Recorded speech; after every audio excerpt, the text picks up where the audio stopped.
I am Penelope, author of epic fantasy and paranormal romance, and welcome to my imaginary friends, a look behind the scenes of an author mapping the worlds in my head and making them a reality. Hello friends, today is Sunday, July 31st, 2022, and this is episode 180 of My Imaginary Friends. I'm Leslie. Can't believe 180, we're so close to 200. I feel like I should be doing something special for these round number episodes, but I do not have anything special for you today. I apologize. I am battling exhaustion because this week's best thing was a Polycon. So I just got back today from the event. For those who don't know, it is a very large reader event. It's in Crystal City, Virginia, which is just outside Washington, D.C. So it's about an hour from where I live. And it was started by the author Jennifer L. Armentrout.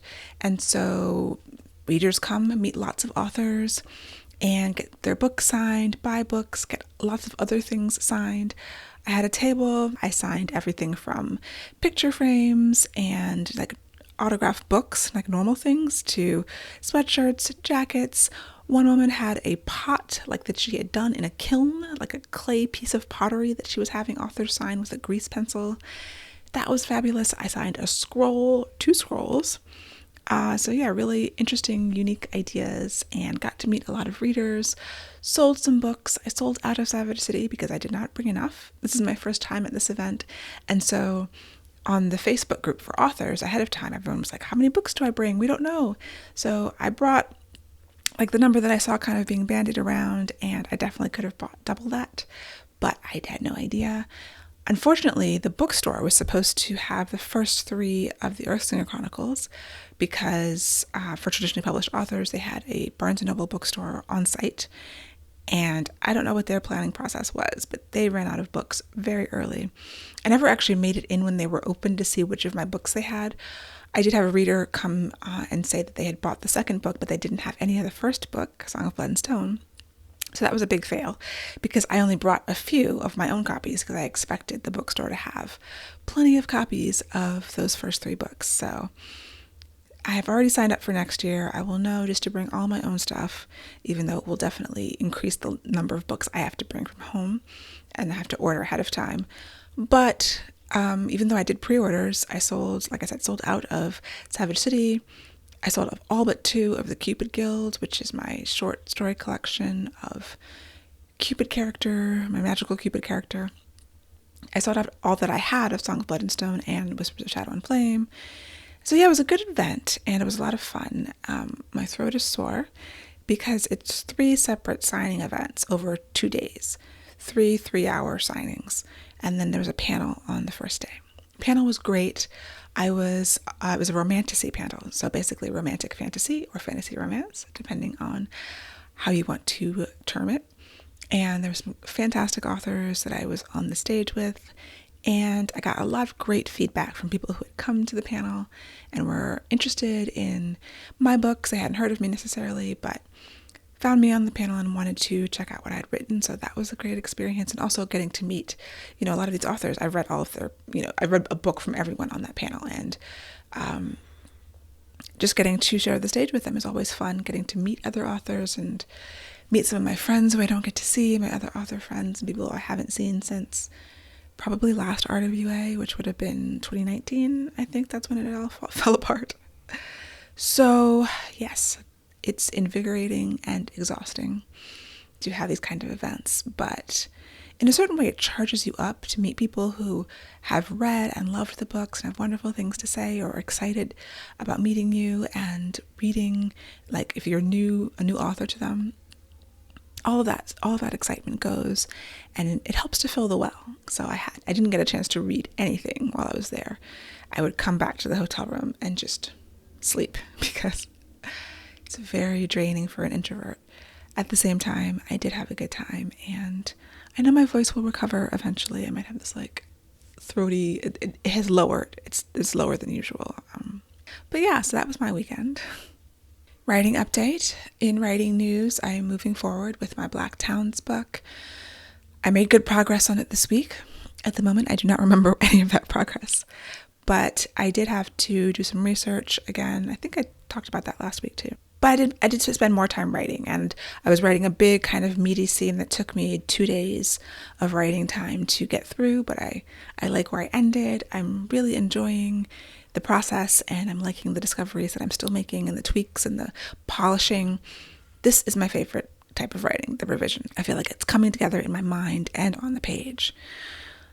But yeah, I don't have much more to report about that. I am trying to focus on this now and get a good chunk of it done so that, I still have Beastly Kingdom, the second Savage City book.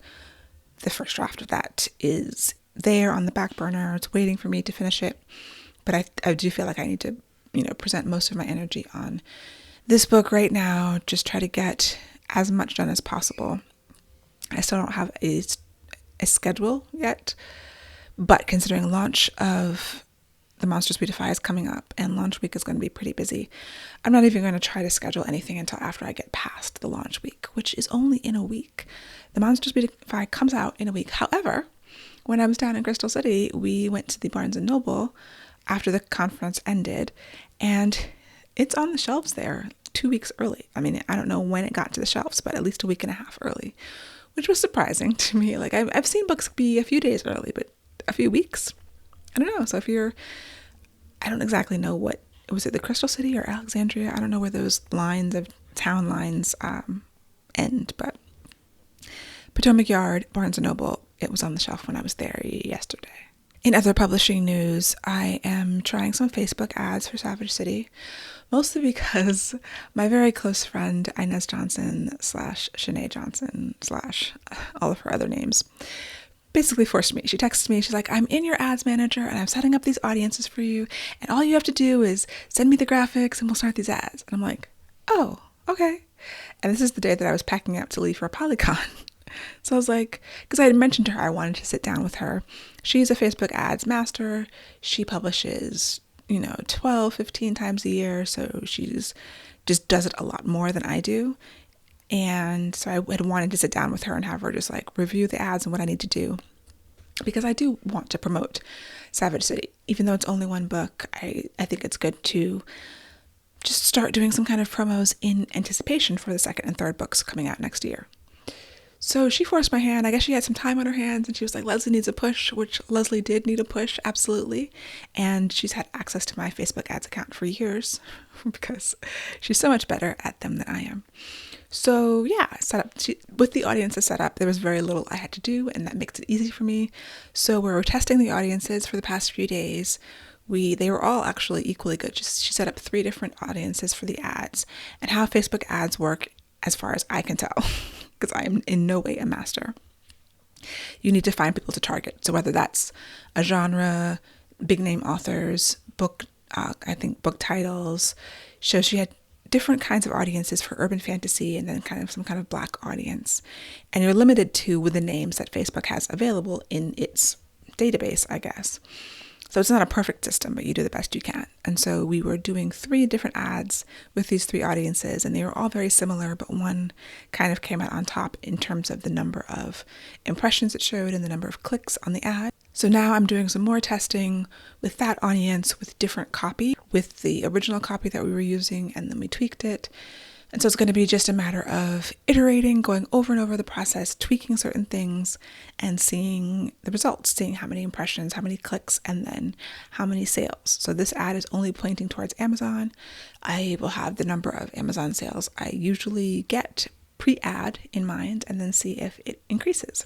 Hopefully it will, that's the point, but so far it has not, and so it's just a long process of testing the ads, trying different things, doing A/B testing, not changing too many things because then you don't know what worked.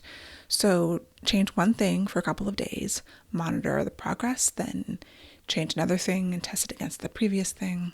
It's kind of like QA testing or troubleshooting in software programming or web programming, the stuff that I do, computers, where if someone has a problem, you try to, like on WordPress, for example, you're having a problem with your website. Traditional wisdom is turn off all the plugins because it's probably a plugin, or it could be a theme. Turn off all the plugins and themes, go to the default, and then turn them back on one at a time, testing each time to see, okay, this one, no, this one. And there's other things like that where you need to troubleshoot by only changing one thing at a time.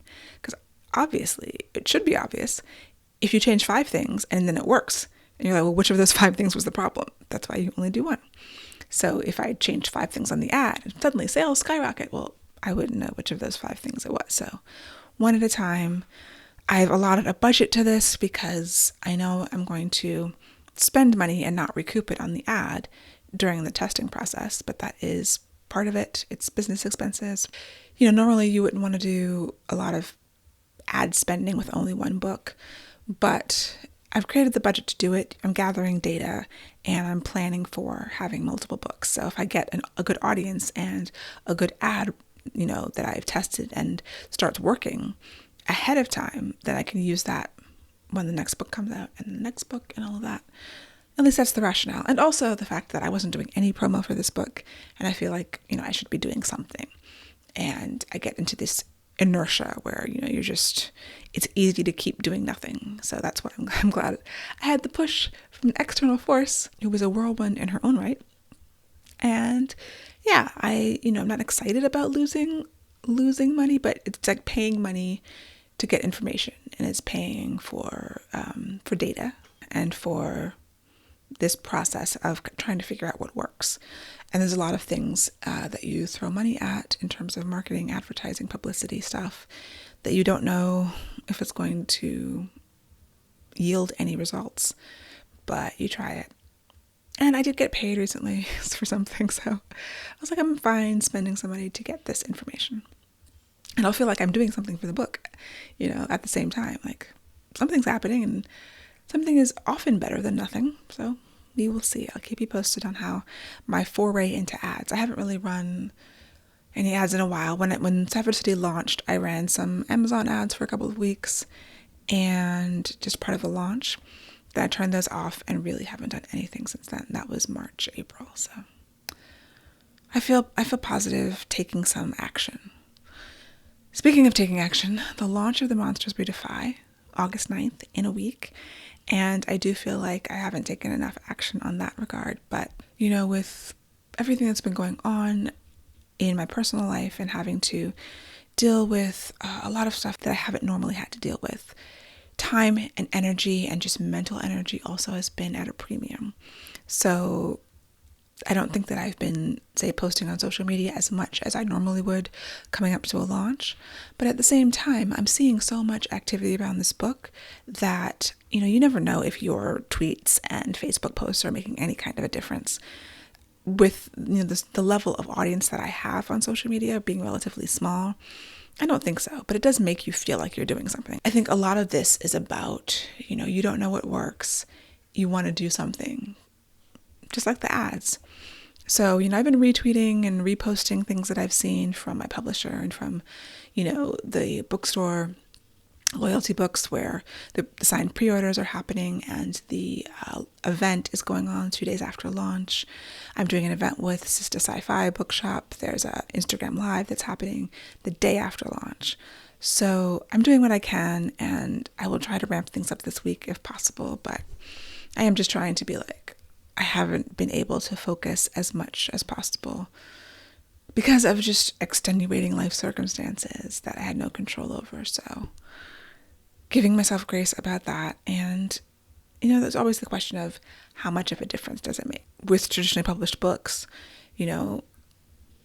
it's nice. You want to be seen promoting. You want to absolutely let my audience know, my followers, my newsletter, all of that, let everyone know. Hopefully most of them know, I hope. But there's people, the reach of social media is so strange. You tweet, and if you're not on Twitter at that moment in time, if it doesn't get forwarded and retweeted, who sees it? Same thing with Facebook and Instagram. And yeah, so sometimes it's like, I feel bad, like I should have been posting more, but if I did post a lot more, would it make a big difference? I don't know. But yes, the launch is nearly here. And I'm excited. I'm exhausted. I've meant to reread the book before I have to talk about it. Maybe there'll be time between now and next week to do that, or at least to skim through it again to try to remember, what did I write? I have no idea. I'm on the next book. I'm on the next 2 books. So, I finished this book a year ago. The lag time also makes it a little wonky where you're trying to remember, okay, what happens? Like I wanted to send out a newsletter last week and that didn't happen. So newsletter coming this week. Check your inboxes. And I came across this article from Chuck Palahniuk's Substack, which I haven't read. He's the author of Fight Club, if you're not familiar, which I haven't read. I've seen the movie. But it was an interesting post. I'll link to it. I didn't agree with it per se, but it's food for thought. And the quote that stuck out to me was, "If writing isn't the most fun thing I can be doing at the moment, I should be doing that other thing." And I was like, that kind of goes against the ethos of treating your writing like a job, which it is. It's not my only job, but a lot of authors, it is their only job. I don't know what Chuck Palahniuk has going on in his life, work-wise, otherwise, but it's not always going to be fun. I hate first drafts. First drafts are not fun to me, but I push through them so I can get to the part that is fun, which is the revision where I am now. But even that being fun, it's hard work, and I feel drained after, working on this long scene and putting my all into it. Like sometimes writing is fun, but so often it's difficult. It's work. It's work that I enjoy. It's work that I feel very rewarded from doing. But I couldn't get behind the sentiment that if it's not the most fun thing I could be doing, I should be doing another thing. That is a weird stance to me. And it's interesting that he feels that way, and having written, some very well-known novels. So, everyone's process is different. Everyone approaches their career and their life so differently. And I just thought that was an interesting take that so foreign to me. But the rest of the piece I thought was really worthwhile, because he talks about also writing a character that is nothing like him, writing an optimist, a cheery character, which I've had the experience of doing. And it does make you kind of look at the world a little bit differently, which is part of the larger point of this post. So check it out. See if you agree, disagree about his points, and feel free to let me know in the comments. I also wanted to give a shout out to friend of the podcast, author Ran Walker, who is a fantastic author. He is one of the recipients of the Black Caucus of the ALA Self-Publishing Fiction Award, which I won, and a lot of other accolades. He's fantastic. I really do like his work. And I was looking at his bio this week for some reason, and I saw that he is only writing microfiction now. And I got incredibly jealous, like 100-word stories. And I was like, I really want to do that. Like, I wish I was in a place where I would have the satisfaction of writing microfiction, 100-word stories, something short and sweet and to the point, and then you're done and you have that sense of completion. I'm writing 100,000-word novels where they're taking me months and months of time, and I'm getting stressed out about it. And I think it's fascinating that a couple of years ago, apparently he made this switch. I don't know how long it will be for, but you can check out his microfiction, short stories, novels. He does a little of everything, and just that jealousy is washing over me, Ran. So I'm going to have to pick your brain about the whole microfiction thing and focusing on it. Because at this point, it's going well, my writing, it's fine, it's all good. I keep telling myself that. But that jealousy that, like, the grass is always greener over there, writing 100-word stories. It's like calling to me at this point. I've got several more books to write. I'm contemplating a break. So Blacktown's book, 2 more in the Savage City series. I've got a book out on submission right now. That's 4 I'm committed to. And then I'm thinking of taking a break.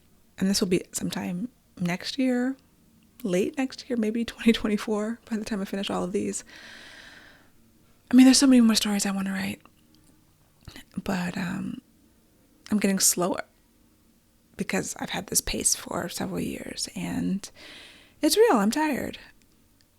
And I do have a lot of stories that I want to tell, so I don't want to take a break, but I'm wondering if creatively and just spiritually or something that might need to happen in 2024.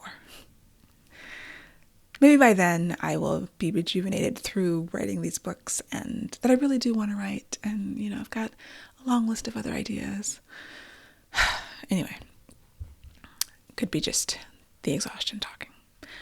So my goals for this week: continue writing and prepping for my release, and just trying to take it day by day and get done what I can get done without driving myself completely insane. I will talk to you next week, and I hope that you have a wonderful week. For episode show notes and to sign up for the Footnotes newsletter, get the show notes in your inbox, go to myimaginaryfriendsshow.com. Subscribe wherever you get your podcasts and watch the video episodes on YouTube. You can email me at podcast@lpenelope.com, and I would really appreciate a rating or review to help support the show. My Imaginary Friends is part of the Frolic Podcast Network. For more fantastic podcasts, go to frolic.media/podcast.